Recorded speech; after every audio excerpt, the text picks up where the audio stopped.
ସାଙ୍ଗମାନେ କିଛି ପରିବାରରେ ବୋହୂ ଏବଂ ଶାଶୁ ମଧ୍ୟରେ ସମ୍ପର୍କ ଭଲ ନଥାଏ। ସବୁବେଳେ ବାଦ ବିବାଦ, ମତାନ୍ତର ମନାନ୍ତର ଏଭଳି ଚାଲେ। ଶାଶୁ ବୋହୂ ମଧ୍ୟରେ ଭଲରେ ପଡ଼େ ନାହିଁ। ଫଳରେ ପରିବାରରେ ସବୁବେଳେ ଅଶାନ୍ତି ଲାଗି ରହେ। ତେବେ ଏହାର ସମାଧାନ କ'ଣ? ଏହାର ସମାଧାନ ହେଉଛି ଶାଶୁ ନିଜ ବୋହୂକୁ ନିଜ ଜନ୍ମ କଲା ଝିଅ ଭଳି ଦେଖିବାର ଆବଶ୍ୟକତା ରହିଛି।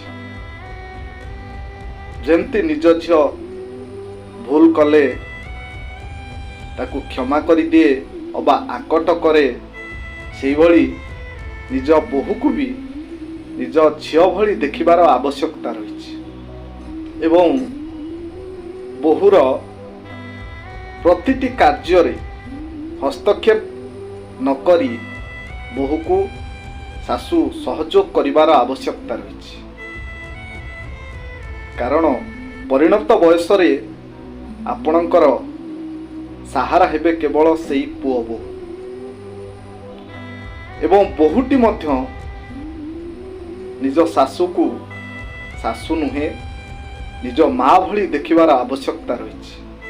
କାରଣ ଝିଅଟିଏ ଯେତେବେଳେ ନିଜ ବାପଘର ଛାଡ଼ି ଆଉ ଗୋଟିଏ ଘରକୁ ବାହା ହେଇ ଆସେ, ବୋହୂ ଭାବରେ ଆସେ, ବାପା ବଦଳରେ ସିଏ ଶ୍ୱଶୁରଟିଏ ପାଏ ଏବଂ ମା ବଦଳରେ ସିଏ ଶାଶୁଟିଏ ପାଇଥାଏ।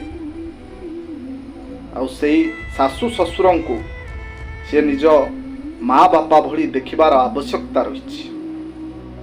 ଏବଂ ସେଇ ଶାଶୁ ଶ୍ୱଶୁରଙ୍କ ପ୍ରତି ନିଜର ଦାୟିତ୍ୱ ମା ବାପାଙ୍କ ଭଳି କରିବାର ଆବଶ୍ୟକତା ରହିଛି ବୋହୂଟିକୁ। ତାହେଲେ ଯାଇ ଶାଶୁ ଏବଂ ବୋହୂ ଭିତରେ ସମ୍ପର୍କ ମଧୁର ରହିବ।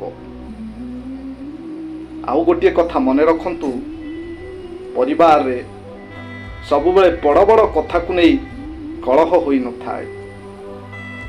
ଅନେକ ସମୟରେ ଛୋଟ ଛୋଟ କଥା ବିରାଟ ବଡ଼ ଆକାର ଧାରଣ କରିଥାଏ, ଯାହାକି ପରିବାରରେ ଅଶାନ୍ତିର ମୁଖ୍ୟ କାରଣ ପାଲଟିଥାଏ।